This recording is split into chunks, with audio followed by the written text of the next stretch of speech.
एक गांव में एक दर्जी रहता था जिसका नाम था रमेश। उसकी दुकान के पास एक बड़ा पेड़ था जिस पर अक्सर एक बंदर आकर बैठ जाता था। वह बंदर बहुत शरारती था और रमेश को परेशान करने में उसे बड़ा मजा आता था। एक दिन रमेश अपनी सिलाई मशीन पर काम कर रहा था और उसने अपनी टोपी उतारकर पास में रख दी। बंदर ने यह देखा और झट से नीचे आकर उसकी टोपी उठा ली और वापस पेड़ पर चढ़ गया। बंदर ने टोपी को सूंघा, उसे उल्टा पुल्टा किया और फिर बड़े नखरे से उसे अपने सिर पर पहन लिया।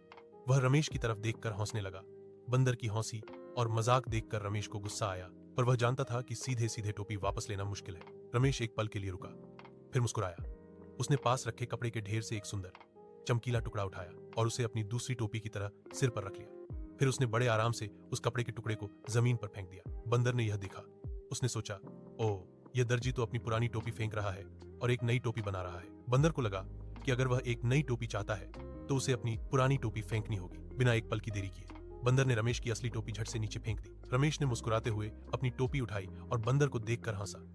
बंदर, जो अब बिना टोपी के था, दर्जी को देखता रहा जैसे कह रहा हो, अरे ये मैंने क्या कर दिया। उस दिन से बंदर ने रमेश को कम परेशान करना शुरू कर दिया, क्योंकि उसे समझ आ गया था कि यह दर्जी सिलाई के साथ साथ दिमाग चलाने में भी माहिर है।